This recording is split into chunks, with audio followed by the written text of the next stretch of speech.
Algunas escenas de este programa han sido recreadas. Durante casi 2 décadas, un genio matemático con delirios de destruir la sociedad industrial sin ayuda de nadie, plantó o envió bombas potentes a víctimas inocentes y desprevenidas. Fue una ola de caos que mató a 3 personas e hirió a más de 2 docenas. En la investigación más grande y costosa en la historia del FBI, los agentes pasaron 17 años buscando al terrorista escurridizo, conocido como el Una Bomber. La evidencia se acumula, no tienen sospechosos evidentes. El centro de comercio es bombardeado. Ted Kaczynski es arrestado.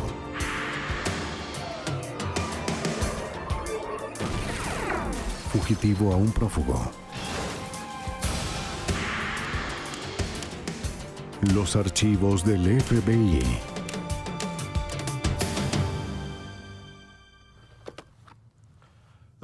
La primera bomba apareció en la primavera del año 78. El daño que causó fue mínimo, pero su impacto sería enorme. Cada nueva detonación, el terrorista aprendió un poco más sobre bombas, y la policía aprendió un poco más sobre el hombre que las envió. Sus objetivos eran universidades y aeronaves, y el FBI lo llamó el Una Bomber. Soy James Castro, exdirector del FBI en Nueva York.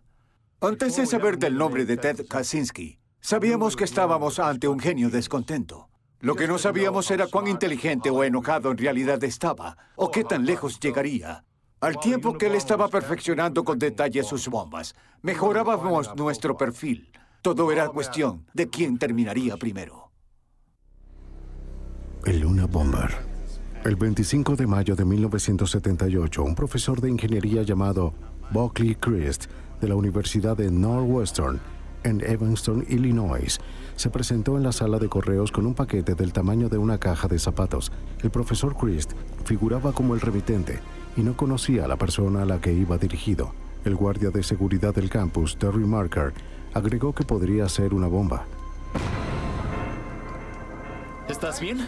Aunque la bomba explotó, no causó mucho daño. Esto dio origen a un periodo de 20 años de violencia que dejaría perplejo al FBI y aterraría a la nación. El 15 de noviembre de 1979, el vuelo 444 de American Airlines despegó de Chicago con destino a Washington, D.C. Mientras el Boeing 727 alcanzaba la altitud de crucero, la cabina se llenó de humo. Fue un caos. El avión fue desviado al aeropuerto de Dulles, en Virginia. Una docena de personas recibieron tratamiento por inhalación de humo. De no haber sido por un cable defectuoso en la bomba, más de 100 personas hubieran sido asesinadas. Bombardear una aeronave es un delito federal. El FBI intervino. El agente Chris Roney del FBI examinó la evidencia de la bomba en la aeronave.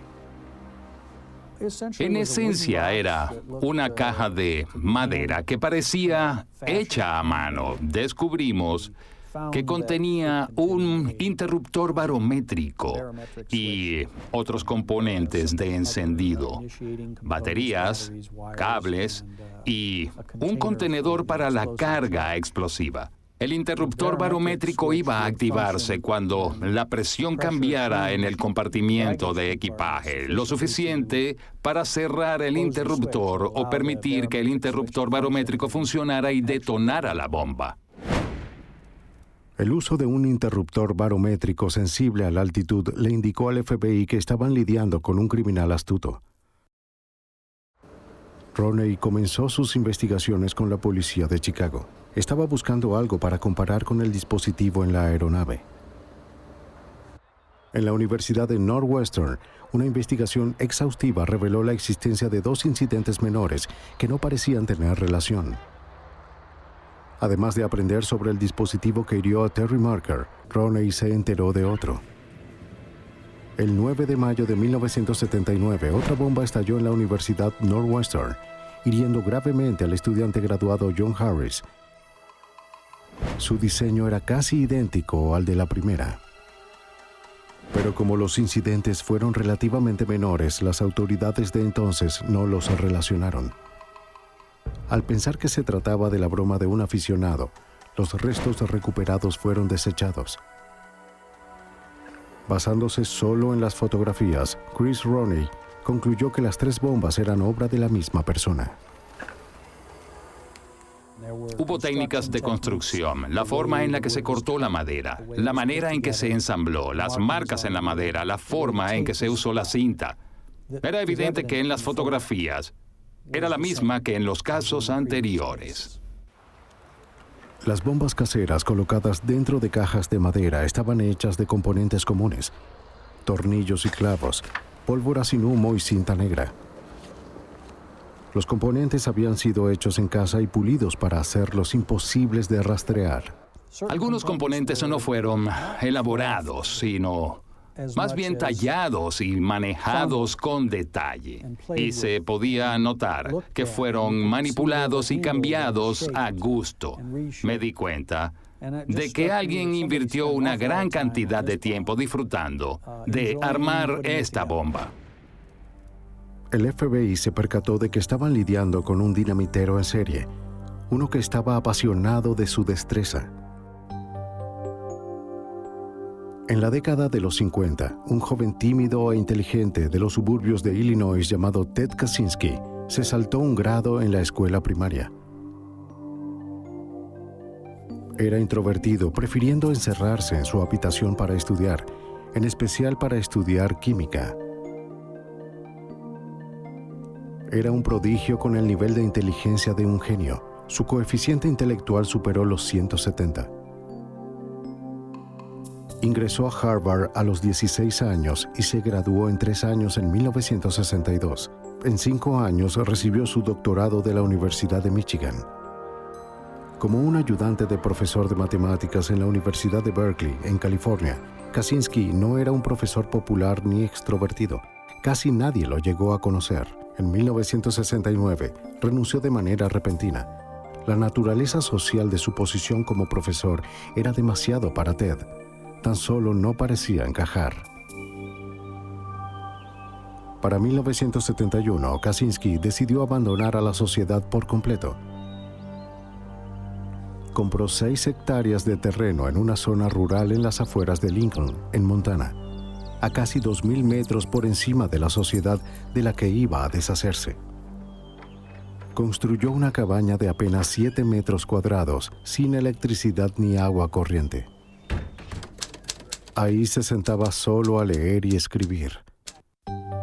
Una de las cosas que Ted escribió fue un ensayo de 23 páginas en contra de la obsesión del hombre moderno con la tecnología y el progreso científico. Escribió que la investigación científica resultaría en la inevitable extinción de la libertad individual. Le envió una copia a su hermano David. David lo leyó y lo metió en un baúl donde permaneció guardado por 25 años. Ven para acá. En junio de 1978, Ted Kaczynski salió de su cabaña para trabajar con su hermano en una planta de corte de espuma en Illinois. El extraño comportamiento de Ted llegó a ser excesivo y su hermano se vio obligado a despedirlo. Ted había insultado a una trabajadora que se rehusó a sus insinuaciones. Ted se enfureció y en un año regresó a su cabaña en Montana, jurando nunca volver a ver a su familia.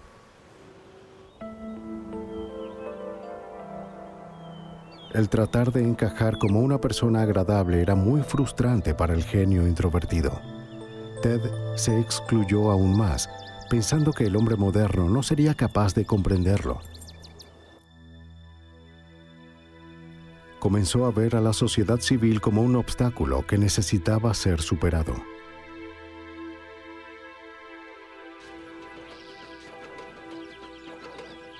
Con el tiempo, Ted se adaptó a su vida de pocos lujos. Se encargó de cultivar su propia comida y ser autosuficiente. Tenía pocas amistades y optó por su propia compañía en los bosques de Montana.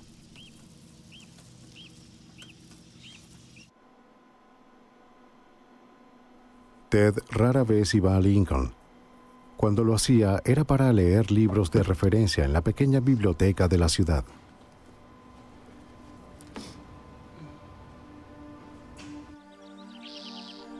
El 3 de mayo de 1980, Ted Kaczynski montó su bicicleta casera hacia Lincoln. Esta vez no iría a la biblioteca.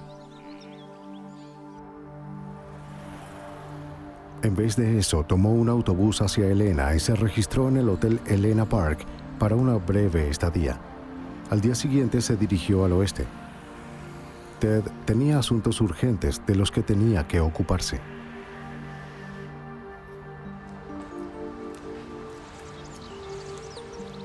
Percy Wood, el presidente de United Airlines, recibió un paquete en su casa en los suburbios de Chicago el 10 de junio de 1980. Unos días antes, recibió una carta de un extraño que prometió enviarle un libro, el cual, de acuerdo con la carta, tenía un gran significado social.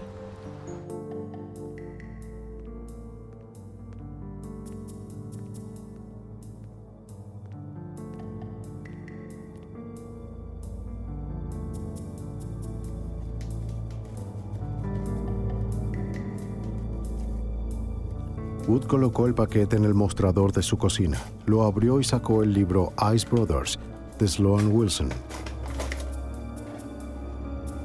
Wood estaba confundido. ¿Por qué este libro era de importancia social? Abrió la portada. Wood casi fue asesinado. El dinamitero había aumentado la apuesta con su cuarto y más poderoso dispositivo hasta entonces. Los técnicos de bombas del FBI y de la ATF llegaron a la escena. No tardaron en identificarlo como el trabajo del dinamitero en serie. Hasta ahora, cada bomba había sido casera con un cableado y construcción similar.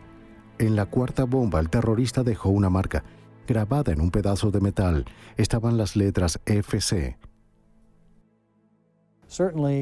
Sin duda, las iniciales fueron puestas ahí a propósito. Estaban protegidas de forma tal que sobrevivieran a la explosión. No tenía sentido tenerlas allí. No sirvió para nada excepto para decir, aquí está, mi firma, aquí está un rasgo distintivo. El FBI solo podía especular con lo que FC significaba. Para entonces, los investigadores del FBI ya le habían asignado un nombre. Había atentado contra universidades y aeronaves. Lo llamaron una bomb. Un por universidades y A por aerolíneas. Nombrarlo fue fácil. Encontrarlo sería mucho más difícil. Agencia Federal de Investigación, Departamento de Justicia. En 1981, con FC como su mejor pista, el FBI comparó a miles de personas con esas iniciales. Pero el Unabomber no estaba inactivo. En octubre, un paquete fue encontrado en un edificio en la Universidad de Utah.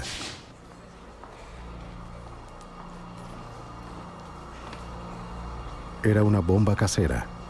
Por suerte no servía.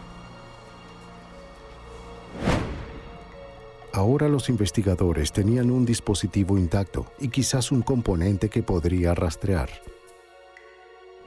Llevaría tiempo averiguarlo. El Unabomber siguió trabajando.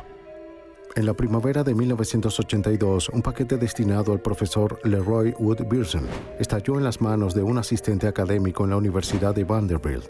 La bomba estaba hecha de los materiales habituales con las iniciales de FC entre los restos. Los investigadores pasaron incontables horas estudiando cada detalle de los dispositivos del Unabomber. La pista más extraña surgió de pronto. Las dos últimas personas a las que fueron dirigidos se apellidaban Wood. Wood significa madera y esta desempeñó un papel importante en cada una de las bombas, es decir, estaba presente en todas las bombas. Incluso cuando no era necesario. De hecho, si no tenía madera, ponía ramas para que estuviera ahí. Hubo referencias a la madera en direcciones y nombres de personas en todas partes. El inspector del laboratorio del FBI, Doug Diedrich, de la unidad de rastreo, es también un experto en madera. Los materiales pueden indicar algo sobre esa persona, pueden indicar en dónde podría vivir, lo que hace para ganarse la vida. Y esa fue una de las cosas en las que me involucré sobre todo, en tratar de determinar de dónde venían estos tipos de ramas, en qué área geográfica, en qué parte del país. Este enfoque parecía una posibilidad remota, pero la falta de pistas dejó a los investigadores con pocas opciones. A medida que la investigación del FBI se intensificaba, también lo hacía el poder de los dispositivos de Luna Bomber. El 2 de julio de 1982, el profesor Diogenis Angelakos, de la Universidad de Berkeley de California, un esposo leal y un profesor popular, notó un objeto extraño en el piso de la sala de café del departamento de computación.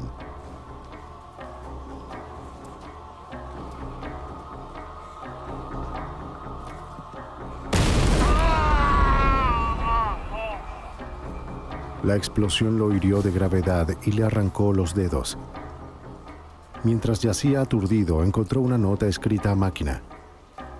Funciona. Te dije que funcionaría, RB.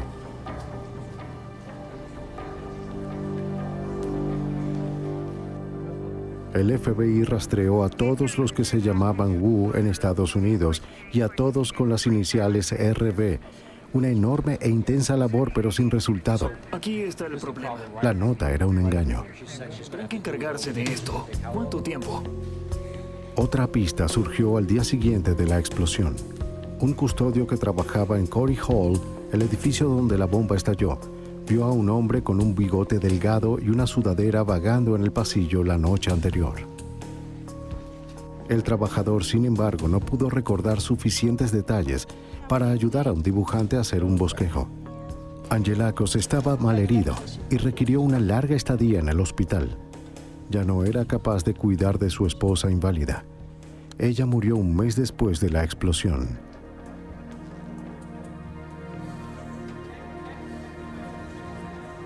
En mayo de 1985, en ese mismo edificio, el estudiante graduado de Berkeley, John Hauser, un capitán de la Fuerza Aérea, observó en el suelo una carpeta con 3 anillos que estaba encima de otro objeto. ¡Oh, Dios mío! ¡Ayuda! ¡Dios mío! ¡Por Dios, ayuda! ¡Ayuda! ¡Vengan acá! Hauser acababa de aplicar para el entrenamiento de astronauta.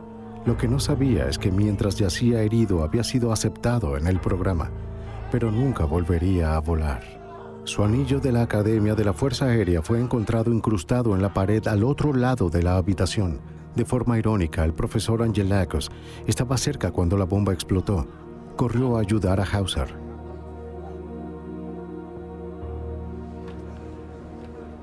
Las investigaciones relacionadas con el Luna Bomber, realizadas por el FBI, la ATF y el Servicio Postal de los Estados Unidos, se habían convertido en una rutina frustrante. Los componentes de las bombas recuperadas fueron empaquetados y enviados al laboratorio del FBI para futuras comparaciones. En los próximos años habría muchos de estos análisis.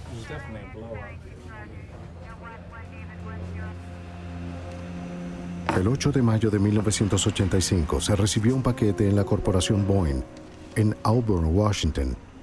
Estaba dirigido solo a la compañía. Era pesado y tenía muchas postales. Oye, Mark, ven a ver Un esto. empleado de la sala de correo llamó a seguridad. El paquete fue radiografiado y mostró que contenía una bomba casera. Tenía FC estampado en las tapas. Si el empleado hubiera abierto el paquete, lo más probable es que lo hubiera matado a él y a cualquier otra persona cerca. El 15 de noviembre de 1985, el Dr. James McConnell, un profesor de psicología en la Universidad de Michigan, recibió una carta y un paquete de Ralph C. Kloppenburg. El remitente se describió a sí mismo como un estudiante de doctorado. Escribió: «Me gustaría que leyera este libro. Todos en su posición deberían leer este libro». Mientras leía, su asistente abrió el paquete. La explosión hirió de gravedad al asistente y dejó sin audición al Dr. McConnell.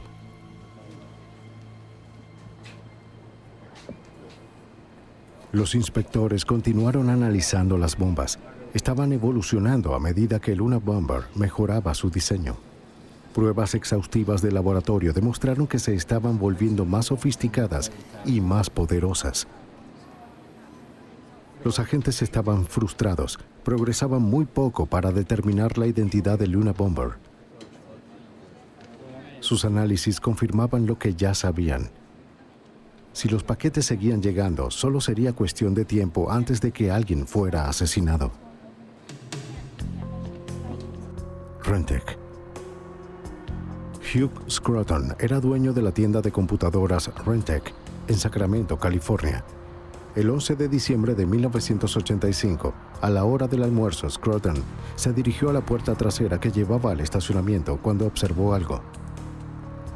Parecía un bloque de madera con 4 clavos con las puntas hacia afuera. La explosión fue violenta, haciendo un agujero enorme en el pecho de Scruton, que dejó expuesto su corazón. Ahora el Unabomber era un asesino. La bomba que mató a Hugh Scruton era la más poderosa hasta el momento. Consistía en un tubo dentro de otro tubo y tenía todas las mismas características que las otras, hasta el grabado FC en un extremo. Ahora la investigación del Unabomber era un caso de homicidio. Los investigadores se apegaron a su estrategia de mantener en secreto los detalles del caso, por temor a que el Unabomber se enterara de lo que sabían, o peor, alentara a los imitadores. Los investigadores estaban desesperados por una pista sólida. Ted Kaczynski siempre estuvo activo en su cabaña aislada. Cuando no estaba haciendo bombas, estaba escribiendo su filosofía que lo justificaba. Para Ted Kaczynski, la sociedad tecnológica era un horror, definido por la destrucción de la Tierra y de los seres humanos, asemejándose a algo un poco más que robots sin mente. En la historia de Ted, cualquiera que estuviera participando en la dependencia de la raza humana de la tecnología era un villano. Gracias. ¿Puedes revisar estos documentos? El 20 de febrero de 1987, una secretaria de la tienda de computadoras CAM en Salt Lake City miró por la ventana de su oficina y vio a un hombre en el estacionamiento que ponía un objeto en el suelo.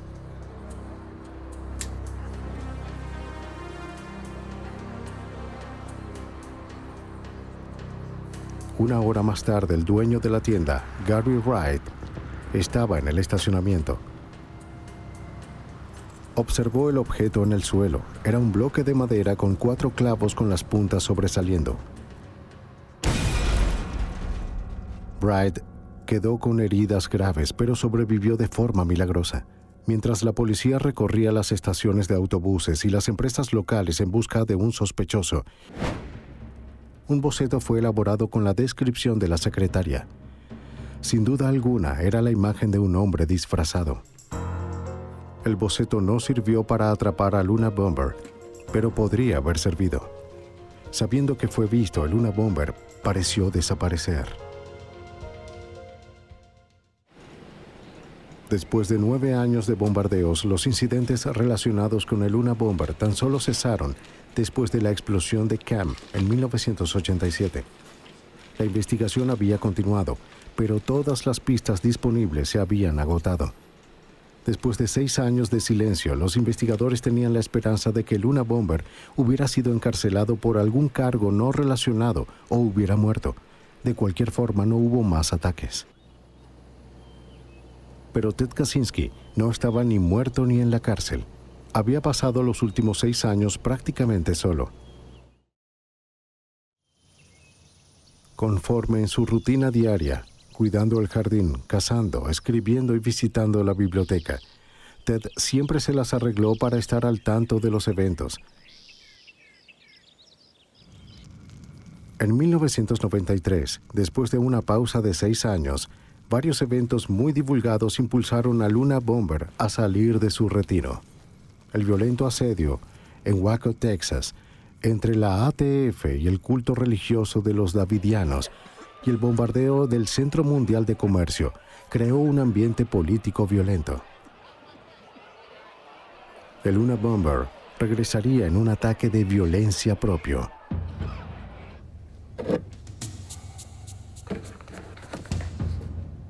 El Dr. Charles Epstein es un renombrado genetista de la Universidad de San Francisco.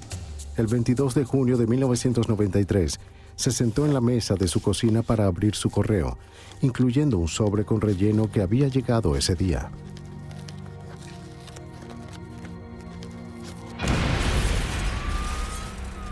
La explosión hirió de gravedad al Dr. Epstein.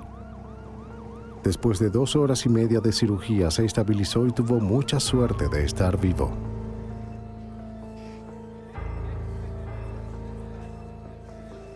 Dos días después, el 24 de junio, el Dr. David Galern, un prominente científico informático de la Universidad de Yale, llegó temprano a su oficina para abrir el correo del día anterior.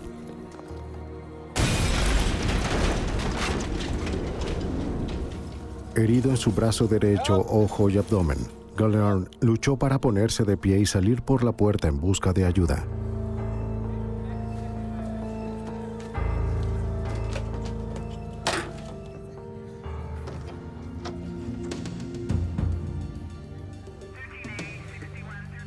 El FBI determinó con rapidez que la bomba de Epstein y la bomba de Galern eran idénticas, llenas de clorato de potasio y polvo de aluminio. Ambos dispositivos habían sido colocados dentro de una caja de madera hecha a mano.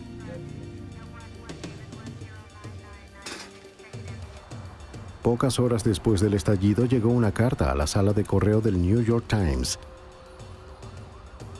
Era de un grupo anarquista autodenominado FC, que se atribuía la responsabilidad de los bombardeos recientes. El FC prometió más comunicados en el futuro. Se proporcionó un número de identificación al Times para garantizar la autenticidad de los mismos. Fue 553-254394. El FBI determinó que era un número de seguro social de un ex convicto de 20 años en libertad condicional en el norte de California, con un tatuaje en su brazo que decía Pure Wood. Una investigación lo descartó como el Unabomber. Otra pista importante fue descubierta. Impreso en el papel en la carta del New York Times estaba la nota borrosa llamar a Nathan R. Miércoles 7 de la noche. El Unabomber escurridizo al fin proporcionó a los agentes una pista sólida. El FBI habló con más de 10,000 personas cuyos nombres eran Nathan y cuyos apellidos empezaban con R. La búsqueda exhaustiva no arrojó nada. Parecía que a el Unabomber le encantaba enviar al FBI en persecuciones absurdas. El Times publicó la carta que despertó el interés del público. También condujo al FBI hacia docenas de pistas falsas, estudiantes disgustados, ingenieros de aviación e incluso un club de calabozos y dragones en Chicago. La última ronda de actividad había acelerado la investigación del FBI. Se formó una fuerza de tareas formada por el FBI, la ATF y los inspectores postales para coordinar los esfuerzos de la investigación. Jim Freeman era el jefe de la oficina de campo del FBI en San Francisco. También lideraría la fuerza de tareas del Unabomber compuesta por varias agencias. Teníamos evidencia dispersa en 3 agencias federales diferentes y en muchos laboratorios estatales locales, por lo que reconocimos que nuestra labor era obtener el control de la información que ya estaba disponible para determinar qué partes de la investigación estaban listas. Y nos preparamos para esto al decidir volver a investigar cada crimen del caso. Cada fragmento de evidencia física que quedaba de los dispositivos pasados del Unabomber le serían entregados a un inspector forense, el agente especial Tom Monell de la Unidad de Materiales y Dispositivos del Laboratorio del FBI se convirtió en el inspector principal de la investigación. Toda la evidencia en el caso del Unabomber, sin importar si estaba relacionada con explosivos o no, llegó a mí y a mi unidad. En los casos de dinamiteros en serie como el de Luna Bomber, el aspecto más frustrante fue el hecho de que estábamos haciendo todos los análisis forenses posibles a la evidencia. No fueron capaces de llevarnos a ninguna persona. Mientras la fuerza de tarea luchaba la retorcida revolución de Ted Kaczynski contra la sociedad continuó. El 10 de diciembre de 1994, el ejecutivo publicitario Thomas Moser abrió su correo en su casa al norte de Caldwell. Su esposa y sus 2 hijas estaban arriba. Examinó un paquete pequeño con muchas postales. De H.G. Wickle, del Departamento de Economía de la Universidad Estatal de San Francisco.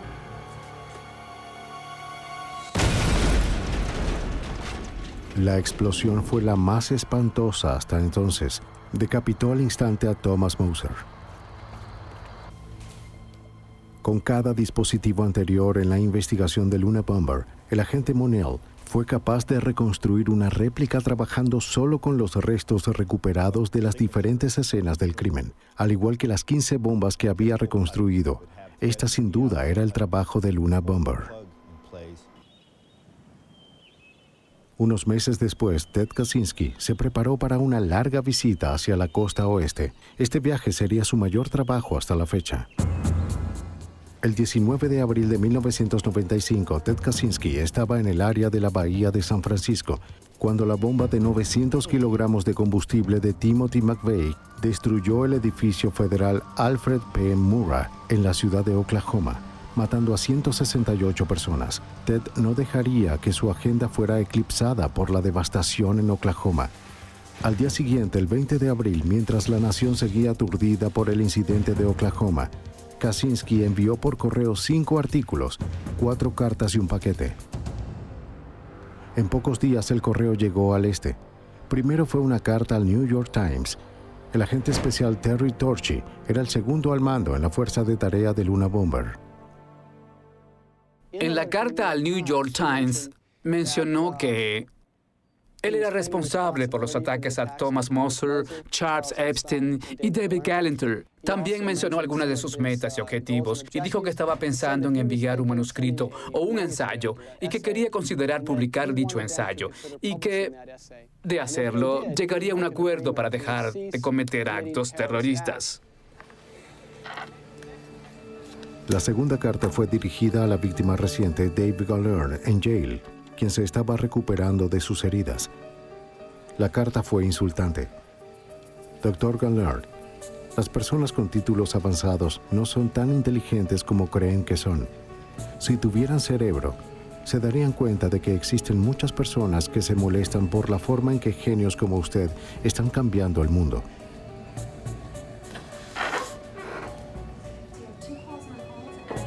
El 25 de abril de 1995, un paquete llegó a la Asociación Forestal de California, dirigido a su expresidente William Dennison. Su presidente actual, Gilbert Murray, decidió abrirlo por su cuenta. Explotó con gran violencia, destruyendo todo en la oficina. Gil Murray voló literalmente en pedazos. A 4 cuadras de distancia, el gobernador de California oyó la explosión desde su oficina. El temor de Luna Bomber fue nacional. Se reportaban amenazas de bombas en todas partes. La lista de sospechosos superó los 50,000 nombres. 16 años y 16 bombas después, el Luna Bomber había reclamado 3 vidas y herido a 2 docenas de personas. 2 meses después de que Murray fuera asesinado, una carta llegó al San Francisco Chronicle. Decía, el grupo terrorista FC llamado Una Bomb por el FBI está planeando estallar una aeronave del Aeropuerto Internacional de Los Ángeles durante los próximos 6 días. La amenaza tenía que tomarse en serio porque una bomba ya había puesto una bomba a bordo de un avión. No fue tan letal como para hacerlo estallar en el cielo, pero sabíamos que su habilidad para hacer bombas había progresado, lo suficiente para lograr eso. El FBI se aseguró de que las medidas de seguridad entraran en vigencia de inmediato en los aeropuertos de California. Nadie que no tuviera boleto podía pasar la seguridad. Todos los bolsos fueron revisados. Los perros detectores revisaban todo. el servicio postal dejó de enviar el correo en aviones comerciales. Los pasajeros eran interrogados acerca del equipaje de mano que llevaban. Las preguntas si ellos llevaron el paquete consigo todo el tiempo o si habían empacado su maleta sin ayuda. Esas preguntas se hacen desde aquel día en el aeropuerto de Los Ángeles. El mismo día en que recibieron la amenaza en el San Francisco Chronicle, el Washington Post recibió un mensaje de FC, un manifiesto de 56 páginas. El New York Times recibió una copia del manifiesto al día siguiente, como lo hizo la revista de adultos Penthouse 2 días después. La carta al Post y al Times estableció los términos y condiciones para la publicación y aceptó en detener el bombardeo si el Post o el Times lo publicaban. Para el agente especial Terry Torchy y la fuerza de tarea del Unabomber, recibir el manifiesto fue un gran avance. Por supuesto, cuando apareció el manuscrito de Unabomber fue una gran información. Fue una gran oportunidad y sabíamos que teníamos que aprovecharla. Si se manejaba de forma correcta, podría llevarnos a identificar al Unabomber. El manifiesto titulado La Sociedad Industrial y sus consecuencias era un escrito detallado en contra de la tecnología, la genética, la izquierda, el conservadurismo y la sociedad moderna en general.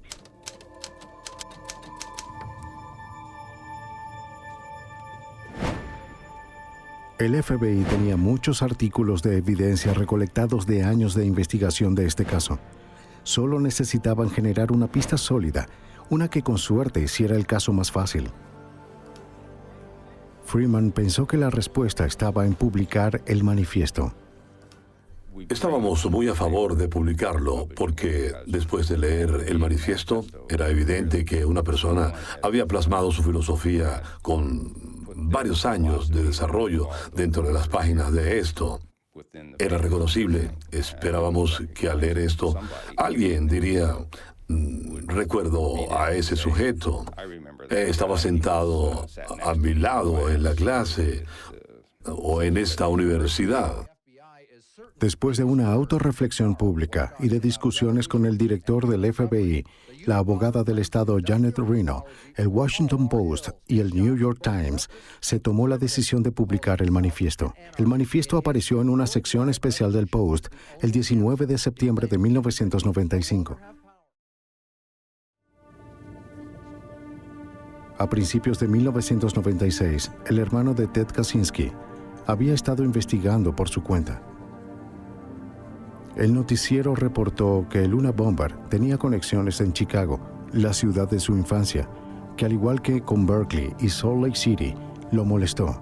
Consiguió una copia del manifiesto y comenzó a leerlo. Lo leyó con las esperanzas de eliminar la idea de que su hermano era un asesino. Lo que leyó le dio escalofríos. Reconoció el lenguaje y el contenido del manifiesto en cuanto a la similitud de los escritos de su hermano Ted.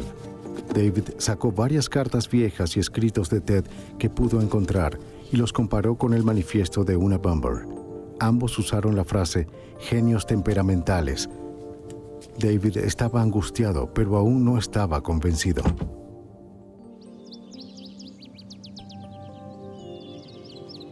Le escribió a Ted una carta urgente. Aunque no le reveló sus sospechas, le pidió que lo visitara en Montana. Ted rechazó el pedido de su hermano.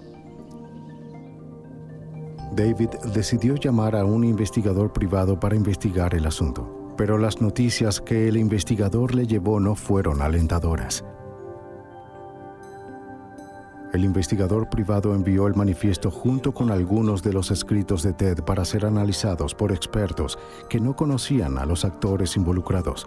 Los expertos concluyeron que los autores tenían una gran posibilidad de ser la misma persona. Desesperado, David continuó su búsqueda por cualquier cosa que Ted le hubiera escrito. En un viejo baúl se encontró con un ensayo que Ted le envió en 1971. David no podía seguir negando la realidad de que su hermano podría ser el Unabomber.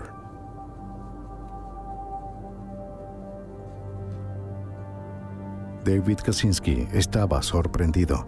El ensayo que David sacó en 1971 era muy similar al manifiesto de Unabomber.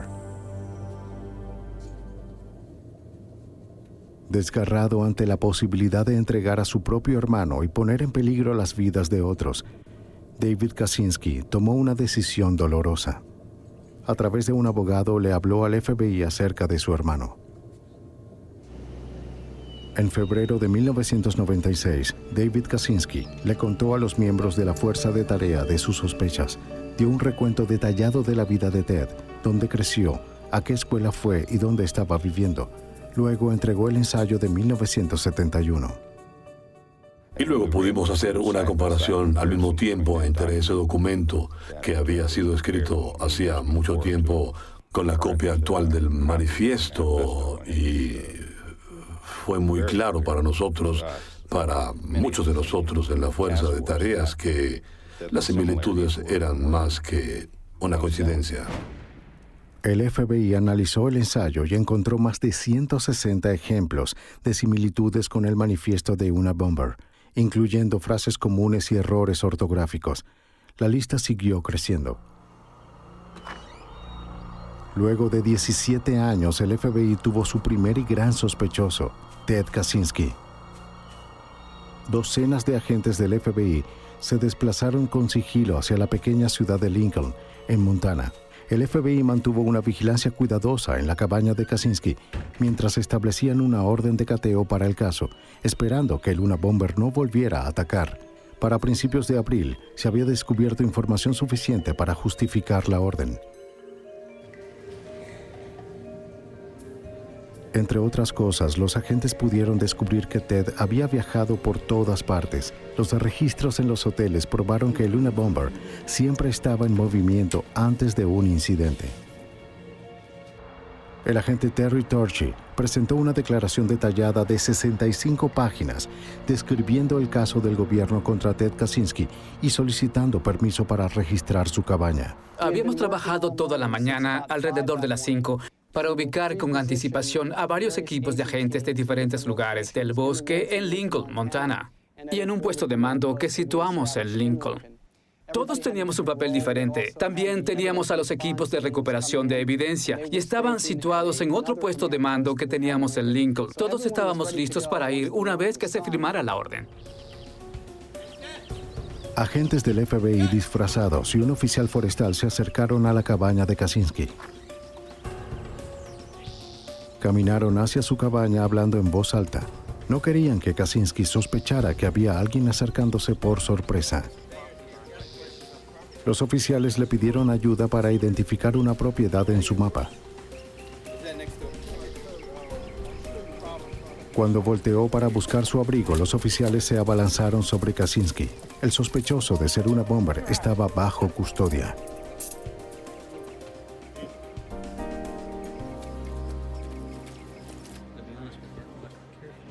Kaczynski fue llevado de inmediato para ser interrogado en un puesto de mando temporal. Jim Freeman estaba a punto de encontrarse cara a cara con el hombre que había evitado al FBI durante casi 2 décadas. Se veía desaliñado, parecía cubierto de suciedad. Los agentes que lo tenían agarrado por sus brazos para retenerlo tenían sucio en sus manos. ¿Le gusta viajar, Ted? Kaczynski no admitió nada y se rehusó a decir si en la cabaña había bombas activas. A medida que el interrogatorio avanzaba, comenzó la búsqueda en la cabaña. La cabaña pequeña fue considerada como una bomba activa. Se pensaba que el lugar tenía bombas activas o, en el peor de los casos, que estuviera lleno de trampas explosivas. El equipo de desactivación de explosivos entró a la cabaña con cuidado. Ted Kaczynski aún no había sido arrestado de manera oficial por ningún cargo. Cuando los investigadores registraron su cabaña, encontraron evidencia suficiente para acusarlo de posesión de materiales para fabricar bombas. Encontraron tuberías, productos químicos, cables, baterías y cajas de madera. Este cargo permitiría a los agentes a retener a Kaczynski hasta que se realizara una búsqueda más exhaustiva. El agente especial y experto en explosivos del FBI, Donald Sachtleben, Fue responsable de recopilar pruebas de forma rápida para obtener una orden de arresto. Fue hasta Helena para presentar una petición al juez. Sutcliffe había estado trabajando en el caso de Unabomber durante años. Creo que en el viaje de regreso a Helena esa noche, cuando Pat Webb y yo habíamos trabajado en esto durante tantos años, nos miramos y nos dimos cuenta de que tal vez este era el comienzo del fin. Esa noche creímos, en verdad, que, de hecho, habíamos atrapado al Unabomber. Ted Kaczynski estuvo detenido durante la noche hasta que se presentaron cargos formales de arresto a la mañana siguiente. Fue llevado por las calles en televisión nacional, pareciendo ser un solitario excéntrico.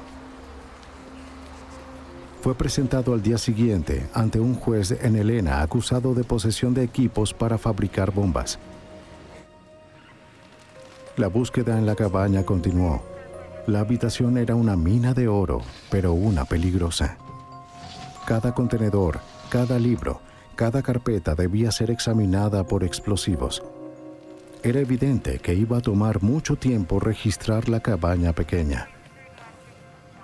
La evidencia que se encontraba por la cabaña era abrumadora.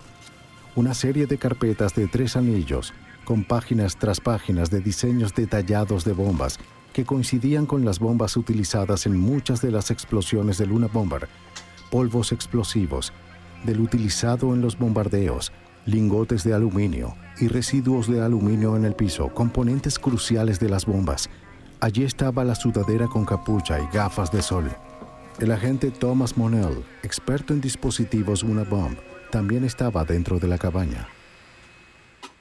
La otra evidencia ubicada en la cabaña eran componentes eléctricos y cables que coincidieron con la mayoría de los dispositivos Unabomber. Encontramos un interruptor improvisado o de tipo casero que era muy idéntico a 3 interruptores que se usaron en las bombas anteriores. Después de casi 2 días completos, la búsqueda se detuvo por un momento. Se encontró un paquete. Estaba envuelto como las bombas anteriores, con un remitente en él. Lo que faltaba era el nombre de la víctima y una dirección. Fue examinado y resultó ser una bomba lista para detonar. El agente especial Sutcliffe tuvo que manejar la crisis. Desde los rayos X parecía muy similar a la última bomba que se había colocado, la que mató al señor Murray en Sacramento. Pudimos sacar con cuidado la caja de la cabaña y bajarla por la colina, donde nos instalamos para lidiar con la bomba. La búsqueda continuó con calma los días siguientes y se tomaron muchas más pruebas incriminatorias. Además del material para fabricar bombas y productos químicos, los agentes también incautaron cartas, notas, diagramas y el manifiesto de Unabomber. Había un vínculo indiscutible entre Ted Kaczynski y el Unabomber. Faltaba la máquina de escribir usada para el manifiesto. No se encontró la máquina de escribir que se usó para escribir el manifiesto hasta el último día de la búsqueda, que duró 4 días o 5 días. Estaba en el fondo de la última caja que se abrió. Les tomó 11 días a revisar una habitación de 7 metros cuadrados, pero el enfoque cuidadoso del FBI dio sus frutos. El hombre que había asesinado, mutilado y arruinado vidas mientras evadía al FBI fue atrapado al momento. El 14 de abril, toda la cabaña fue levantada en una plataforma y apartada para un análisis más profundo. Los cargos contra Kaczynski habían aumentado en gravedad. El 18 de junio de 1996, Ted Kaczynski fue acusado en Sacramento por 10 cargos relacionados con las actividades del Unabomber, un cargo por la muerte de Hugh Scruton, 3 cargos por las heridas de Charles Epstein, 3 cargos por la mutilación de David Galern y 3 cargos por la muerte de Gil Murray. Ese día habría sido el cumpleaños número 48 de Gil Murray. Las autoridades de Nueva Jersey presentaron más cargos por la muerte de Thomas Moser. El 12 de noviembre, los visitantes seleccionados ingresaron en el Tribunal de Sacramento para el juicio tan esperado de Ted Kaczynski. En la primera fila estaba la familia de Ted, su hermano David y su madre Wanda Kaczynski. Cuando Ted ingresó a la sala del tribunal, dio la espalda enojado a los miembros de su familia y nunca los reconoció. Las declaraciones de apertura estaban a punto de comenzar cuando Kaczynski se puso de pie y dijo que quería cambiar de abogado. Después de unos días, el juez declaró que Kaczynski tendría que someterse a pruebas psicológicas. La doctora Sally Jansen, psiquiatra de la prisión federal, pasó muchos días con Kaczynski.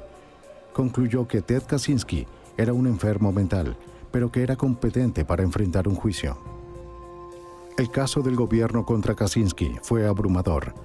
Durante 17 años, el FBI se había preparado para ese día. Los inspectores habían reconstruido y preservado todos los dispositivos relacionados con los crímenes del Unabomber. Con el arresto de Ted Kaczynski, pudieron establecer un vínculo indiscutible entre él y el Unabomber. El deseo de soledad de Ted ya no se impuso. Sin opciones, se declaró culpable de todos los crímenes relacionados con Unabomber. Le dieron 4 cadenas perpetuas y 30 años. Nunca sería elegible para libertad condicional. Para el agente Terry Torchy, la investigación de Unabomber muestra la determinación del FBI de nunca renunciar hasta que se haga justicia, sin importar cuánto tiempo tome. Para los que cometen estos crímenes, que pueden continuar durante muchos años y no ser atrapados, pueden volverse arrogantes o más complacientes o pensar que nunca los atraparemos. Para ellos y para el público, el mensaje debe ser que no nos damos por vencidos y que permaneceremos hasta que lo solucionemos. Sin duda, creo que eso es lo que estamos llamados a hacer y es lo que tenemos que hacer. En junio de 1998, Joanna Lee, editora asistente de la editorial Simon & Schuster, recibió una carta de Ted Kaczynski con el remitente de la prisión. Sabía que era del convicto Unabomber, pero de todas maneras lo abrió. Kaczynski quería que publicara un libro sobre su lucha. Hasta la fecha, nadie lo ha comprado. Algunas escenas de este programa han sido recreadas. One World Trade Center, Ciudad de Nueva York. Viernes 26 de febrero de 1993. El estacionamiento del sótano era la escena de una absoluta destrucción cubierta por un humo espeso. Una mujer sola, atrapada y sangrando, llamó a la policía. La policía de Nueva York recibió muchas llamadas de emergencia ese día, mientras la vida real se transformaba en una película de desastres. La evidencia se acumula, no hay sospechosos evidentes. El Centro Mundial de Comercio es bombardeado. Ted Kaczynski es arrestado.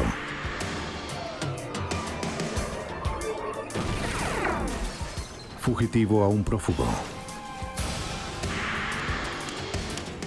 Los archivos del FBI.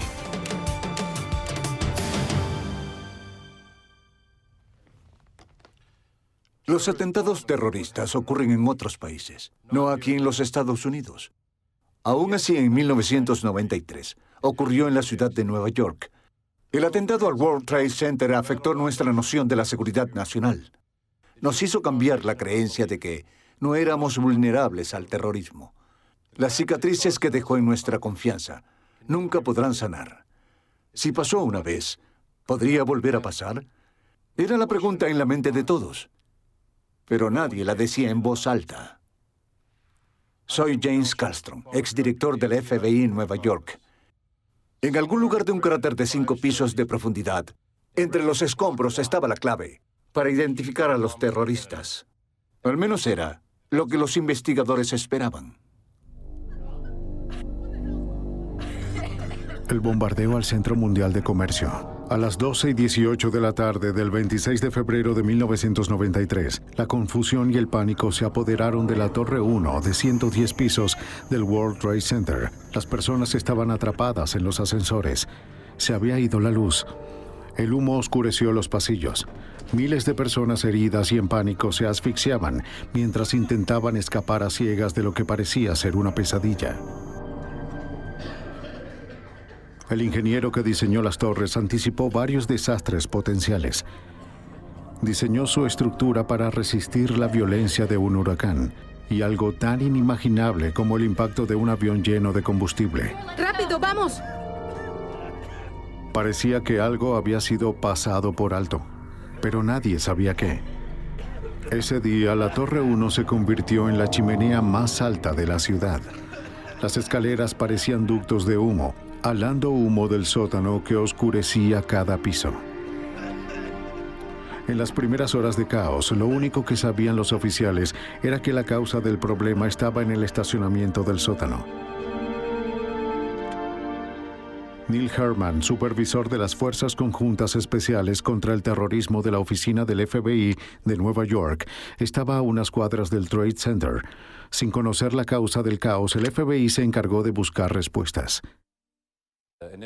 Al principio pensamos y nos dijeron que quizás había sido un incendio o un transformador. Unos minutos más tarde, se hizo evidente, debido al tráfico en las radios de la policía, que se trataba de algo más allá de un simple incendio o de algún tipo de accidente. Y tanto yo como miembros de las Fuerzas Conjuntas Especiales contra el Terrorismo nos dirigimos al Wall Street Center. La primera preocupación era sacar a las víctimas atrapadas del edificio. El gran daño provocó problemas logísticos para los rescatistas.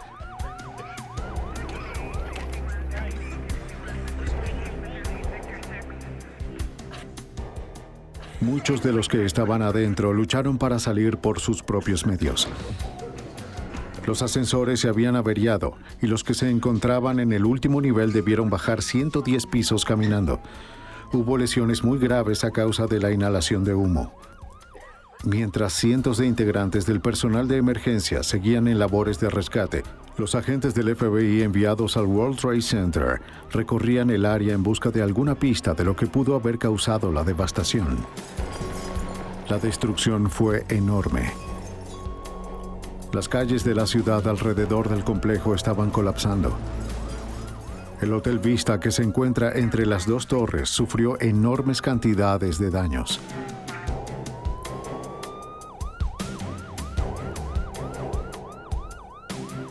De inmediato, los investigadores supieron que lo que sea que haya ocurrido debajo del nivel de la calle tenía la suficiente potencia como para subir 4 pisos de estacionamientos hasta la calle y más allá.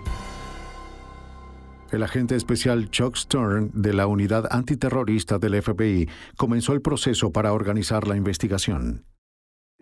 Comenzó a parecer que podía ser una explosión criminal.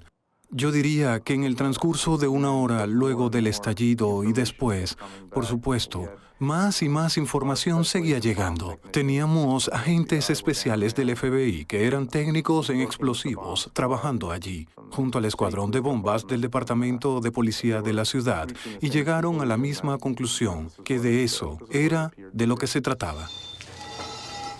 A primera hora de esa tarde, 200 agentes y personal de laboratorio de la unidad de explosivos de la sede del FBI se trasladaron allí para ayudar a los cientos de técnicos de los escuadrones de bombas de la ATF y la Policía de Nueva York, que ya estaban en el lugar. Localizar a los sobrevivientes y rescatarlos era su única preocupación. Los esfuerzos de rescate se concentraron mayormente en el área del estacionamiento. Mientras avanzaban lentamente entre los escombros, los rescatistas se sintieron sorprendidos y aliviados al encontrar sobrevivientes. Al seguir avanzando, llegaron a un área que había sufrido una enorme destrucción.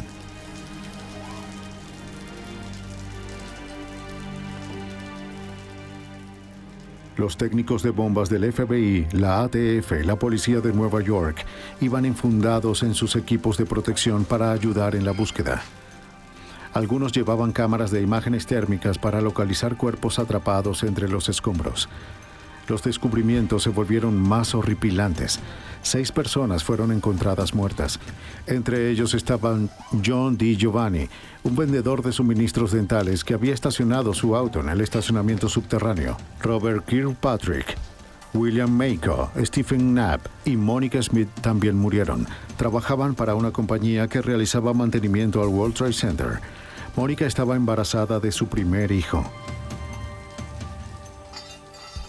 Wilfredo Mercado, un empleado visto por última vez descargando una furgoneta en el estacionamiento, fue encontrado muerto bajo 4 metros de concreto.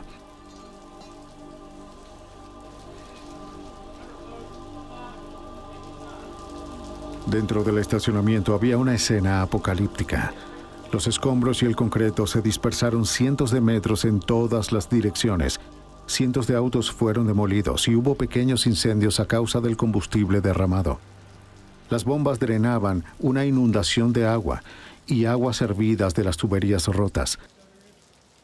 Por arriba, 6 toneladas de concreto se aferraban a barras retorcidas. Los cables de fibra óptica se enredaron. Para los agentes del FBI no había forma de que la causa de estos daños fuera accidental. El agente especial Chris Roney, de la Unidad de Explosivos del Laboratorio del FBI, evaluó los daños. Mientras analizábamos el daño en el edificio, incluso en sus primeras etapas, quedó claro que fue una bomba muy grande, un gran artefacto explosivo de cientos de kilos. Fue obvio desde el principio. No sabíamos qué tan grande era. Colocado en el sótano de uno de los niveles del estacionamiento, muy probablemente en un vehículo. Si las conclusiones iniciales de los agentes eran correctas, este sería el mayor acto de terrorismo en suelo norteamericano para ese momento. ¡Sigan buscando! La mañana siguiente a la explosión, los equipos interinstitucionales se prepararon para la primera inspección profunda de la destrucción. Además de la continua búsqueda de víctimas, ahora buscaban alguna pista que pudiera explicar la explosión. Pero se les instruyó de forma explícita que no movieran ninguna evidencia. La integridad de los niveles inferiores se vio severamente debilitada. Cualquier perturbación podía ocasionar que el poco soporte que quedaba colapsara sobre los que estaban adentro.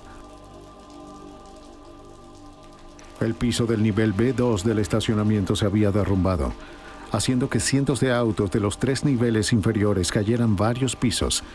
Todos los vehículos terminaron en el nivel inferior, aplastando la sala de refrigeración de la torre. En realidad, los ingenieros nos dijeron que los escombros amontonados alrededor de las columnas eran como una pajilla metida en un montón de arena, y no se podían mover los escombros porque eso eliminaba el poco apoyo que quedaba y que sostenía el Hotel Vista.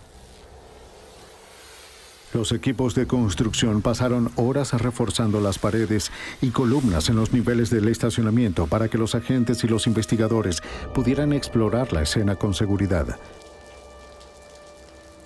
Luego de varias horas, los agentes y técnicos comenzaron a abrirse paso en el área de la explosión.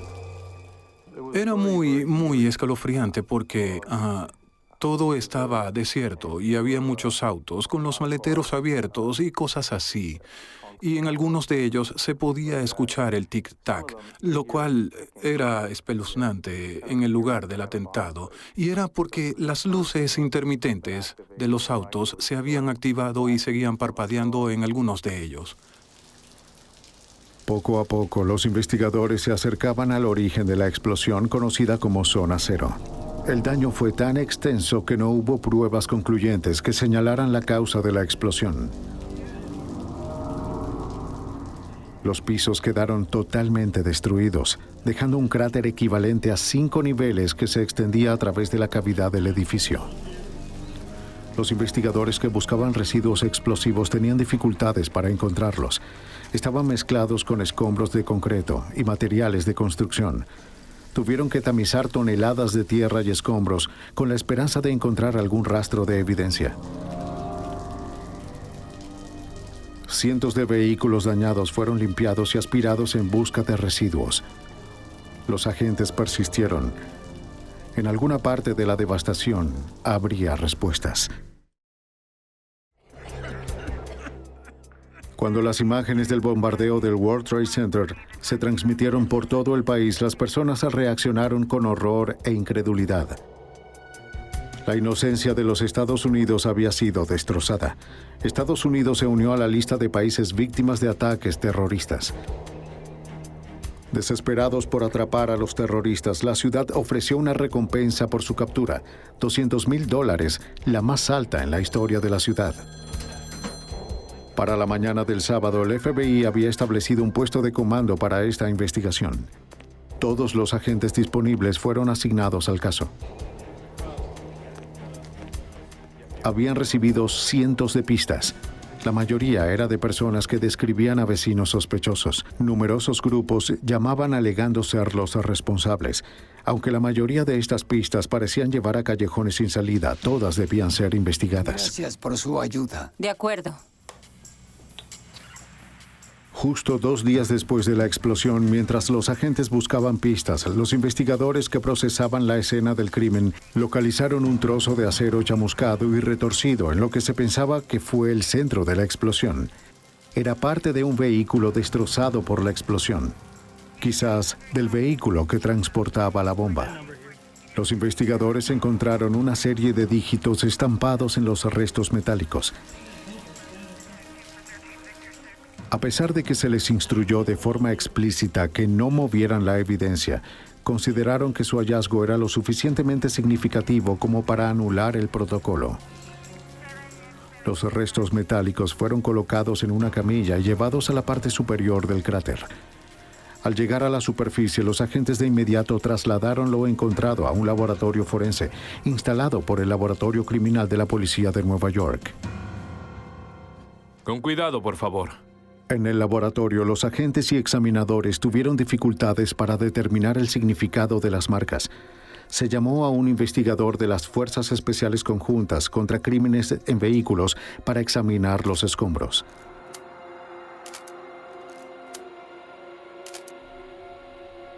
$729.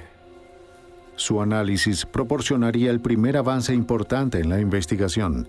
De inmediato llamaron al agente especial Stern. Él dijo, Chuck, mira lo que tenemos aquí, y le dije a la persona que me los mostraba, amigo, no imaginas lo que encontraste. Este es un número confidencial de identificación de vehículo. Está bien, Rick. Los números confidenciales VIN son tan únicos para un automóvil como lo son las huellas dactilares para una persona. El número oculto permite a las autoridades determinar si un vehículo en particular ha sido robado. También les proporciona a los investigadores información detallada acerca del vehículo, incluyendo quién es el dueño del auto. En 15 minutos, los investigadores pudieron ingresar el número confidencial en la computadora del Centro Nacional de Información Criminal, que guarda un registro de los vehículos que han sido reportados como robados.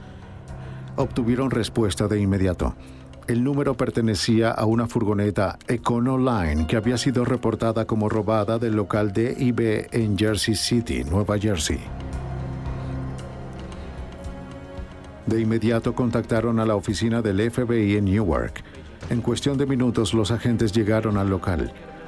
El FBI estaba preparado para descubrir a quien fuera o cualquier cosa relacionados con la furgoneta. Esta furgoneta Econoline, de hecho, era una del tipo Ryder Rental, que fue alquilada por un individuo llamado Mohamed Salameh y que luego fue reportada como robada. Y gracias a la gerencia de DIB Leasing, supieron que Salameh había hecho un depósito de $400 por la furgoneta y que intentó con insistencia recuperar ese dinero. Luego de consultar con los fiscales federales a última hora de la tarde del miércoles, se tomó la decisión de tener un agente encubierto del FBI en DIB para cuando Salameh regresara por su depósito a la mañana siguiente. Pasaron el resto de la noche investigando los antecedentes de Salameh.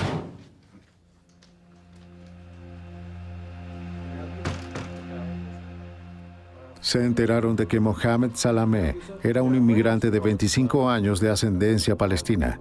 Había llamado la atención de las autoridades por ser simpatizante del fundamentalista musulmán El Sayed Nosser, cuya rotunda oposición a los gobiernos de Israel, Egipto y Estados Unidos no era ningún secreto. El agente encubierto se hizo pasar por un representante de Ryder y le dijo a Salameh que necesitaba más información acerca del robo de la furgoneta antes de devolverle el depósito. Luego de discutirlo, Salameh salió del lugar con los $400.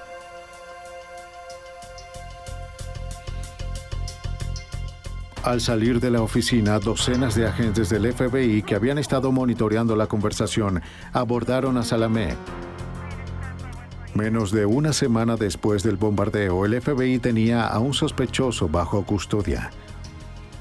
Salamé no les dijo mucho a los agentes que lo interrogaron sobre el atentado, pero ellos sabían que era probable que él no hubiese actuado solo. La investigación tomaba un rumbo más claro.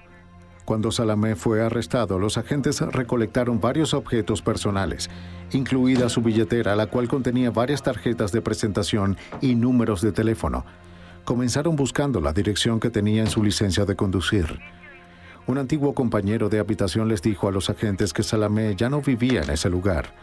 Sin embargo, lograron encontrar algunas de las pertenencias que había dejado allí. Había recortes de noticias, fotos relacionadas con Nasser y una foto de él y Nasser juntos. Había numerosos registros bancarios. También encontraron más nombres y números que investigar. Obtuvimos algunas direcciones. Encontramos varios números telefónicos, pudimos obtener el código de identificación y así monitorear llamadas telefónicas entrantes y salientes. Y una vez que comenzamos, de nuevo se revelaron nuevas pistas.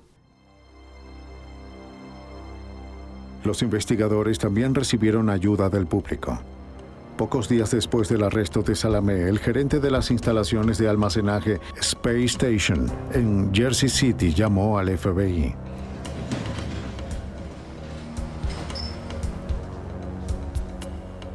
Las personas que alquilaron la unidad 4344 habían recibido varias entregas de compañías químicas justo antes de la explosión en el World Trade Center. El gerente pidió una llave y abrió la unidad. En el interior encontró lo que parecía ser parafernalia para fabricar bombas. Los agentes del FBI llegaron a la misma conclusión. Adentro, los investigadores hallaron varios compuestos que podían usarse para fabricar explosivos. Sus hallazgos fueron enviados al laboratorio del FBI para ser analizados. También hubo muchas otras pistas que surgieron de la búsqueda en la instalación de almacenaje. Recibos de productos químicos, registros bancarios y telefónicos y un extra inesperado, un registro de las idas y venidas del sospechoso. Para ingresar a la instalación, cada arrendatario tenía que ingresar su código de acceso especial en un teclado ubicado en la entrada. Cada vez que un arrendatario ingresaba su número, este se registraba en un sistema computarizado. Los agentes pudieron determinar las veces que se accedió a la unidad 4344. Luego la policía armó una rueda de identificación. Doug Melvin, gerente de Space Station, identificó a Mohamed Salamé como el hombre que alquiló la unidad. ¿Reconoce a alguien? Lo reconoció con facilidad porque Salamé visitaba su unidad con frecuencia. Según la experiencia de Melvin, por lo general los clientes no tienen motivos para hacer eso. Siguiendo con la búsqueda de una posible pista, los agentes obtuvieron registros telefónicos de un teléfono público justo afuera de la instalación de almacenamiento. Un nombre de la lista de personal que recibió llamadas de ese teléfono ya era conocido por el FBI. Ese nombre era Nidal Ayad. El nombre de Nidal Ayad apareció por primera vez en una lista de tarjetas de presentación que se encontraban en la billetera de Salamé. Ayad trabajaba como ingeniero químico. Una semana después del arresto de Salamé, los agentes se dieron cuenta de que Ayad había llamado a una empresa química preguntando por productos químicos. La posibilidad de que ocurriera otro atentado era terriblemente posible. Parecía que se estaba gestando otro acto de violencia.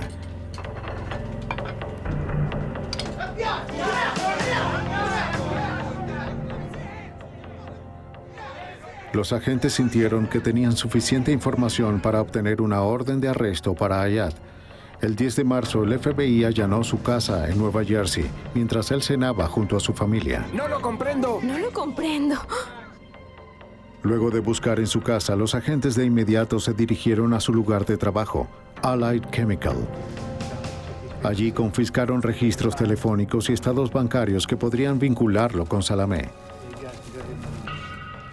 Sin embargo, el vínculo más irrefutable entre Ayad y el atentado provino de su computadora. Fue confiscada y luego examinada a fondo.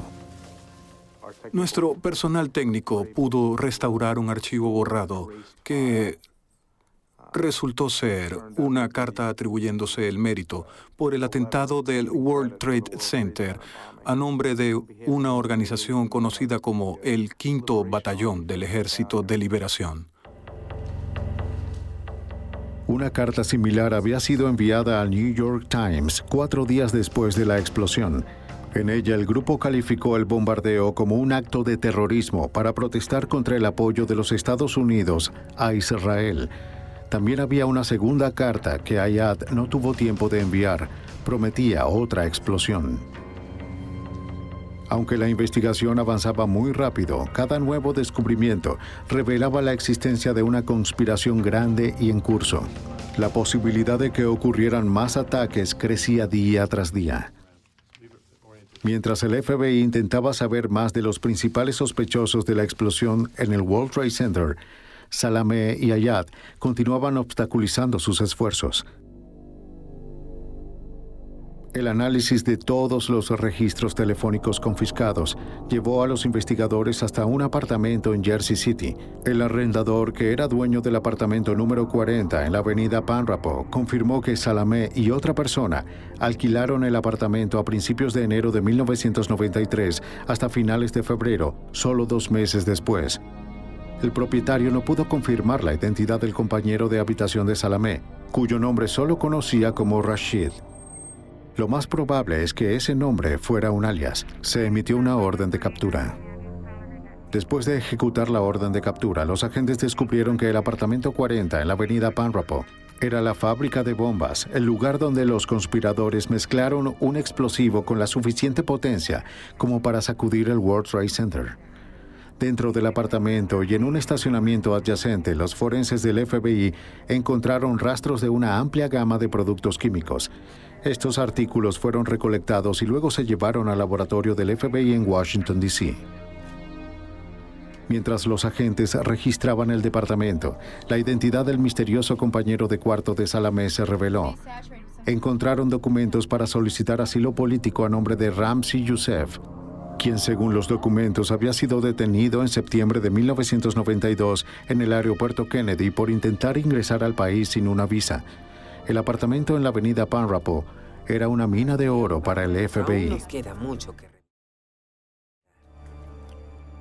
Antes de descubrir el apartamento, los examinadores del laboratorio del FBI solo pudieron especular a partir de las muestras de residuos tomadas en el World Trade Center, que la bomba utilizada estaba formada por el compuesto altamente explosivo nitrato de urea. Sin embargo, el descubrimiento de la fábrica de bombas de la avenida Panrapo les permitió estar seguros. Desde los laboratorios de la sede del FBI en Washington, D.C., el agente especial Rowney reportó los hallazgos. Del análisis en el laboratorio, llegamos a la conclusión de que estaban hechos con nitrato de urea, es decir, una mezcla explosiva casera. No existe ese producto a nivel comercial, así que tuvieron que mezclarlo ellos mismos. Y cuando finalmente localizamos el almacén o taller donde fabricaron la bomba, esto pudo confirmarse. Esos materiales o sus restos estaban disponibles y confirmamos que esto sí era lo que estábamos viendo en los residuos del laboratorio. Los interrogatorios a los testigos y los análisis de registros telefónicos continuaron. Se realizaron sobre todo en los lugares donde se encontraron los elementos clave de la conspiración.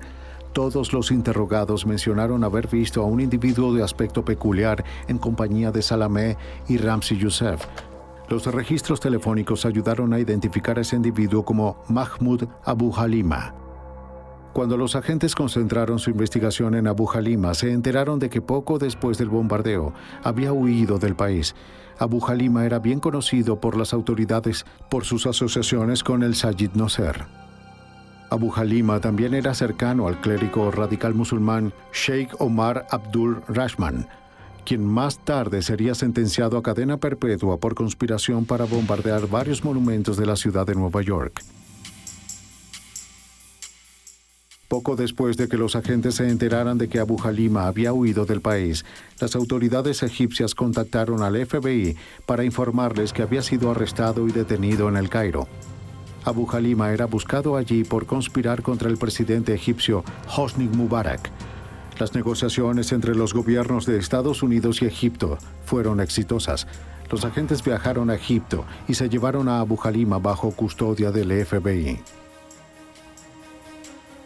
Cuando fue entregado a los agentes del FBI, tenía las manos esposadas y su cabeza completamente cubierta. Le dijo al FBI que creía que se lo llevarían para matarlo. Aliviado de estar bajo su custodia, habló con los agentes en el vuelo de regreso a Nueva York. Dio diversas declaraciones que luego fueron utilizadas en su contra en el juicio. Uno de los puntos clave que reveló fue, ya saben, de Rashid, lo que más tarde se determinó que era un alias utilizado por Ramzi Youssef. Abu Halima le dijo a Stern que él y Youssef se habían conocido en Afganistán en un campamento secreto para los combatientes de la libertad musulmana, Mujahideen, un campamento de entrenamiento para terroristas internacionales. En cada paso de la investigación aparecía el nombre de Ramzi Youssef. Era un terrorista internacional conocido y experto con explosivos. Los agentes ahora creían que él era el cerebro detrás del atentado del World Trade Center. El FBI comenzó a buscar a Youssef. Pronto supieron que había huido del país la noche del atentado al Trade Center. La cacería internacional de Ramzi Youssef había comenzado. Mientras tanto, los agentes intentaban determinar cómo y cuándo llegó Youssef a los Estados Unidos. Se dijo que el día en que Ramzi Youssef llegó a suelo estadounidense fue el día en que llegó el terrorismo a los Estados Unidos.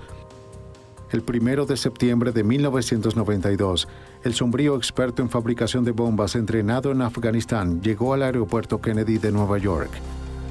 El riguroso examen hecho por el FBI del manifiesto del pasajero del vuelo de Youssef ese día reveló otra pista. No había ingresado solo al país en septiembre de 1992. Con él estaba Ahmad Ayad. Pero Ayad había sido detenido por los agentes de aduanas por poseer un pasaporte sueco falso. En la maleta de Ayad, los agentes de aduanas encontraron una biblioteca de manuales sobre fabricación de bombas y conflictos de guerrillas. La maleta fue confiscada y Ayad fue arrestado y encarcelado por fraude con pasaporte. Para el FBI, Ayad no parecía ser un conspirador. Estuvo encarcelado desde septiembre de 1992 y durante el atentado al Trade Center en febrero de 1993. Por suerte para los agentes, el sistema penitenciario requería que se grabaran todas las conversaciones telefónicas. Sin saberlo, Ayad había dejado un rastro y los agentes lo siguieron de inmediato. Y comenzamos a notar que él usaba diversos métodos, sobre todo a través de llamadas entre tres, donde llamaba a otro individuo y luego ese individuo redirigía las llamadas. Estaba en contacto con los otros conspiradores y, de hecho, estaba tratando de ayudarlos a completar su misión de construir esta bomba. Ayad fue interrogado por agentes del FBI sobre sus contactos y su conocimiento del atentado. No dijo mucho. Su silencio no fue suficiente para evitar que los agentes del FBI lo arrestaran y acusaran por su conexión con el atentado. Con 4 conspiradores ahora bajo custodia, las autoridades decidieron llevarlos a juicio mientras la búsqueda de otros terroristas continuaba. En septiembre de 1993, 6 meses después del atentado del World Trade Center, Salameh, Ayad, Abu Halima y Ayad comparecieron ante el Tribunal Federal de Nueva York. Cuando comenzó el juicio en septiembre de 1993, en realidad tuvimos que realizar 2 investigaciones en una. Tuvimos que realizar una investigación para seguir identificando a los responsables, ubicar a los que también fueron acusados y estaban fugitivos. También prepararnos para un juicio de 6 meses que finalizaría en marzo de 1994. Para entonces, los examinadores habían procesado numerosas escenas del crimen. El World Trade Center, las instalaciones de almacenamiento y la fábrica de bombas. El 70% de la furgoneta que tenía la bomba había sido recolectado.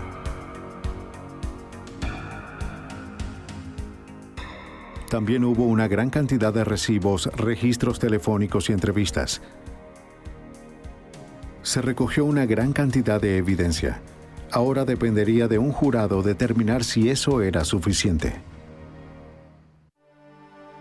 En septiembre de 1993, 6 meses después del bombardeo, los fiscales federales estaban listos para mostrar a un jurado cómo los acusados llevaron a cabo el bombardeo del World Trade Center.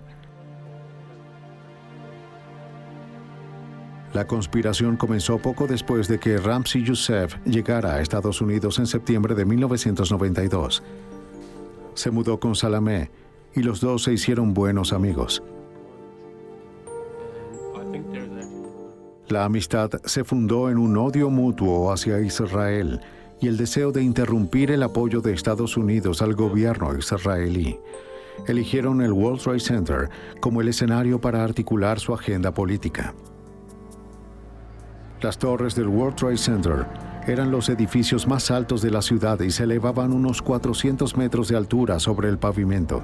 Además de las 2 torres, el complejo incluía el Hotel Vista, numerosas áreas comerciales subterráneas y entradas a las líneas de metro que conectaban a Nueva York y a Nueva Jersey. Debajo había 5 niveles de estacionamiento y cada nivel tenía más oficinas y negocios. Los terroristas decidieron que la bomba podría causar más daño y acabar con más vidas al ser colocada en el estacionamiento. El plan se llevó a cabo. Los recibos mostraron que en noviembre Youssef usó un alias para comprar productos químicos. Durante todo el invierno compraba más, mientras perfeccionaba la fórmula de su bomba y trabajaba en el plan de ataque. ¿En dónde están las X? Los productos químicos fueron entregados al almacén Space Station. Salameh o Youssef firmaban para recibirlos, usando alias para asegurarse de que ningún rastro escrito los llevara a ellos. Youssef estaba desesperado por los manuales de fabricación de bombas confiscados del equipaje de Ayad. Youssef desarrolló un ingenioso sistema de llamadas de 3 vías para evitar el rastreo del teléfono desde la prisión de Ayad, en la ciudad de Nueva York, a su apartamento en Nueva Jersey. Primero Youssef llamaba a un puesto de hamburguesas en Dallas, Texas, donde trabajaba su amigo Iyad Ismoil. Luego Ismoil llamaba a Ayad mientras Youssef esperaba en la otra línea. Aquí estoy.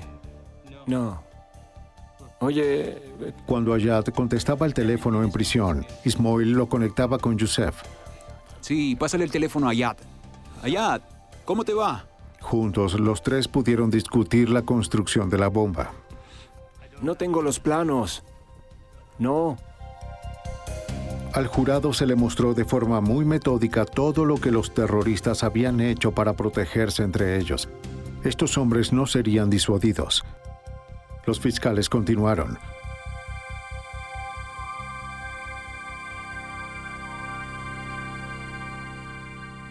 Una tarde de invierno, la trama de los terroristas se estancó.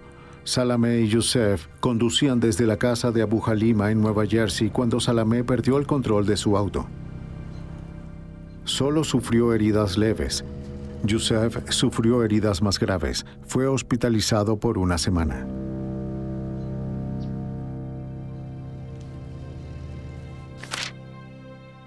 Youssef llamó a las compañías químicas desde su cama en el hospital. El FBI descubrió a quién llamó y cuándo, a través de los registros telefónicos del hospital. Mientras Youssef se recuperaba, Salameh, Ayad y Abu Halima se adentraron en el bosque de Pensilvania. Allí probaron un prototipo de su mezcla mortal.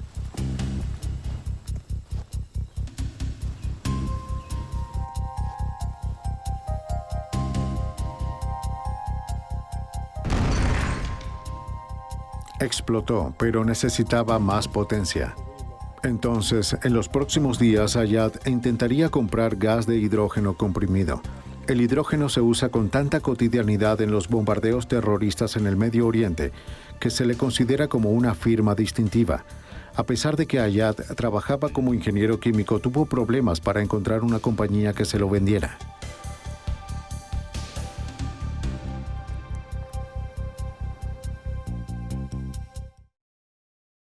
El 16 de febrero, el químico Ayad alquiló un automóvil para explorar el World Trade Center. Las huellas dactilares de Salamé en el volante revelaron que él lo conducía. Estas huellas también estaban en el boleto para el nivel B2 del estacionamiento. Un boceto encontrado más tarde mostró que Ayad había hecho un bosquejo del esquema del piso. Luego, solo 4 días antes del bombardeo, a petición de Youssef, Iyad Ismoil llegó a Nueva York desde Dallas para ayudar a terminar la fabricación de la bomba. Ismoil también condujo el vehículo que llevaba la bomba al estacionamiento. Era amigo de confianza de Youssef y había sido taxista en la ciudad de Nueva York, credenciales perfectas para esta delicada operación. El 23 de febrero, Salamé fue a D&B Leasing y alquiló la furgoneta Ford Econoline de 3 metros. Dejó un depósito en efectivo de $400.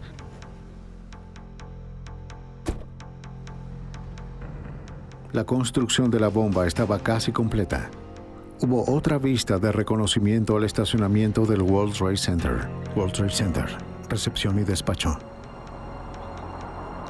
En un Chevy Corsica vino tinto alquilado por Ayad, con Salamé registrado como segundo conductor, los conspiradores regresaron al estacionamiento con Youssef e Ismoil para determinar el lugar preciso para colocar la bomba.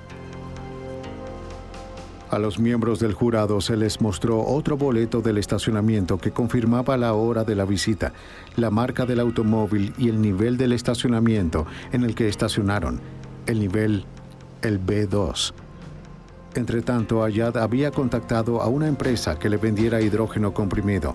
Ordenó 3 tanques grandes, los cuales fueron entregados en el almacén de Space Station al día siguiente.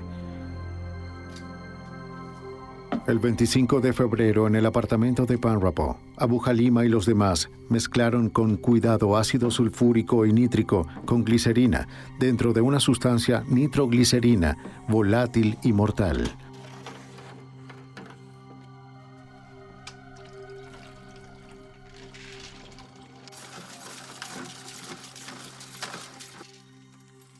Mezclaron unos 550 litros de cristales de urea con varios litros de ácido nítrico. Lo vertieron en grandes cilindros metálicos donde se transformó en una masa similar a un gel. Transfirieron la masa de urea con nitrato a unos recipientes de basura de plástico.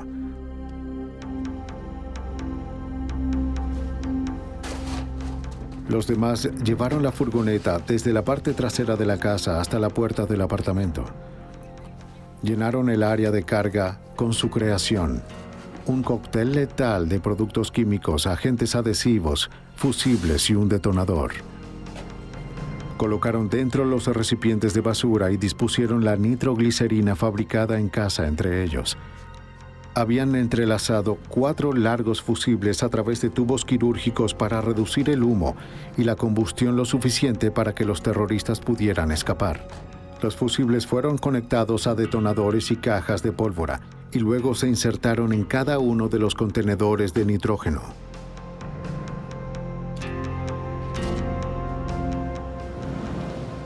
Lo único que faltaba era el hidrógeno que se usó para lograr que la explosión fuera aún más devastadora. En la furgoneta Ryder, seguida por el Corsica de Ayad, condujeron hasta Space Station para buscar el hidrógeno. Lo introdujeron con cuidado en la furgoneta. Apoyaron los 3 tanques rojos detrás de las cajas de nitroglicerina contra las puertas traseras.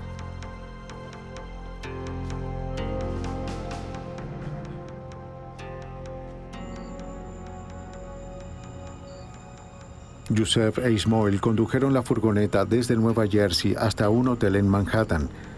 Los registros del hotel mostraron que Ismoil había reservado una habitación para la noche del 25 de febrero.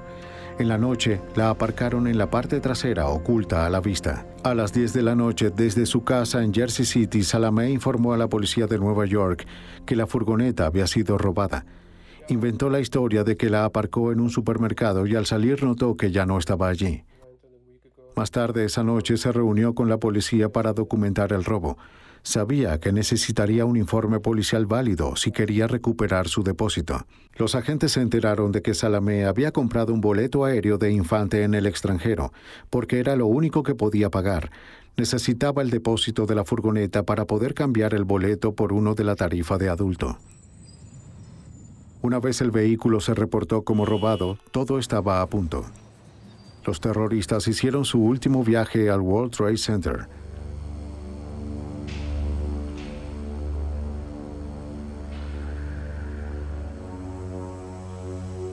Dos minutos después del mediodía del día siguiente, viernes 26 de febrero de 1993, la furgoneta Ryder de los terroristas se detuvo en la rampa del nivel B2 del World Trade Center.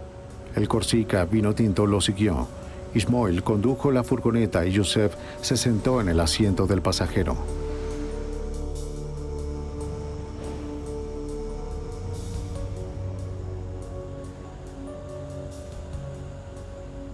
Llevaron la furgoneta hacia un espacio que normalmente ocupaba una furgoneta de la Autoridad Portuaria de Nueva York. Puesto que la Autoridad Portuaria era propietaria del World Trade Center, sus vehículos tenían fácil acceso dentro y fuera del estacionamiento. El auto para escapar los esperaba cerca. Uno de los hombres sostuvo un encendedor de cigarrillos contra el fusible.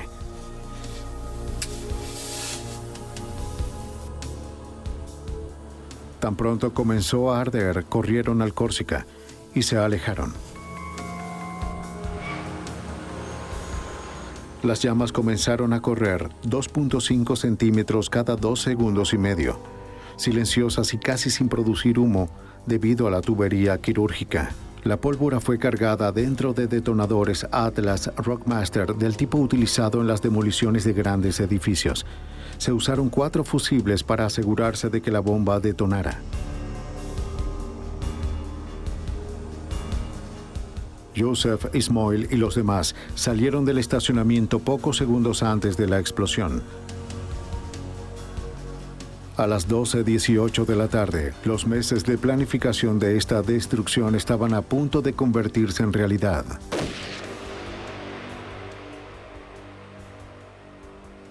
La explosión golpeó la pared de la torre con una fuerza masiva, destruyendo todo a su alrededor.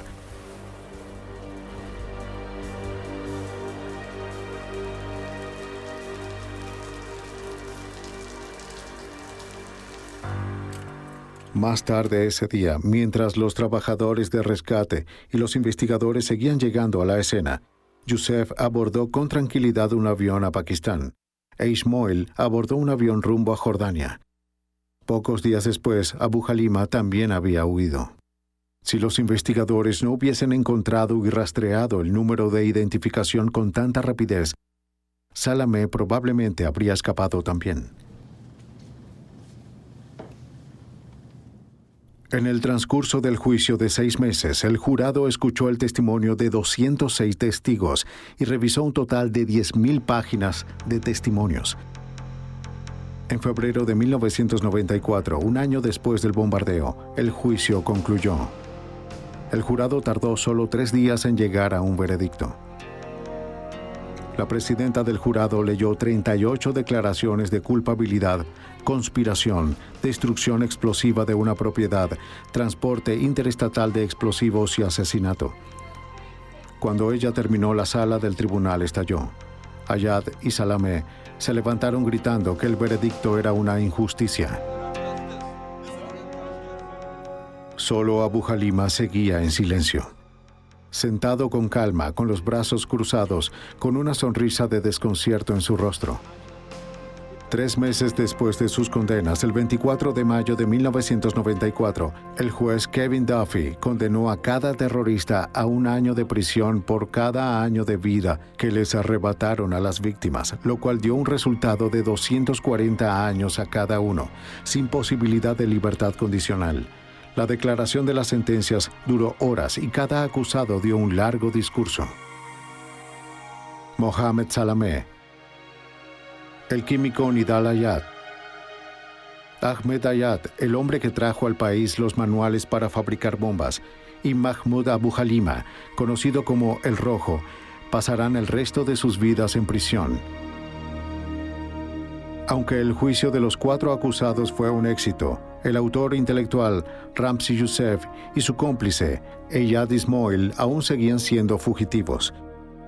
4 de los 6 conspiradores en el bombardeo del World Trade Center habían sido condenados, pero el FBI aún seguía en busca de la mente maestra del bombardeo.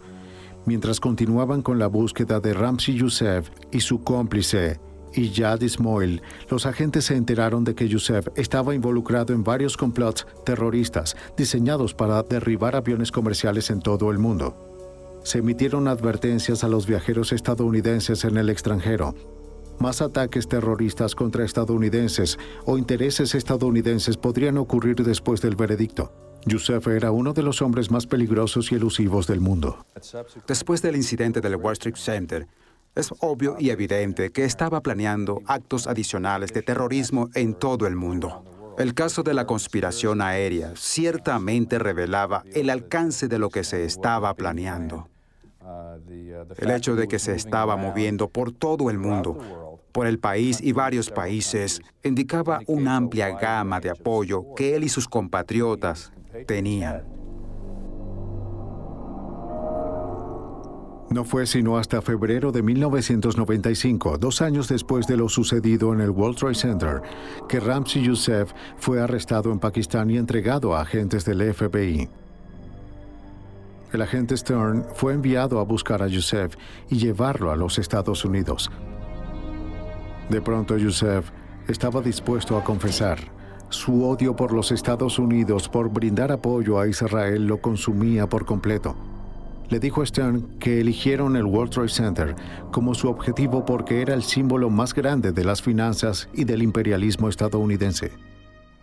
Sintió que era como un estado de guerra. Lo comparó con los ataques atómicos de los Estados Unidos contra Hiroshima y Nagasaki, donde, según declaró, murieron 250.000 de personas, y sintió que, si él derribaba una de las torres sobre la otra, mataría a esa cantidad de personas, y era un acto similar. El arresto final se produjo 6 meses después, en junio de 1995. Eyad Ismoil fue encontrado y capturado en Jordania. También fue entregado a los Estados Unidos para ser juzgado por su papel en el atentado. Youssef e Ismoil fueron juzgados juntos en la ciudad de Nueva York. En enero de 1998, luego de ser declarados culpables de los mismos 38 cargos que los otros acusados enfrentaron, un juez los sentenció a cadena perpetua sin posibilidad de libertad condicional. El juez, al llamar a Youssef apóstol del mal, dictaminó que Youssef debía permanecer el resto de su vida en confinamiento solitario.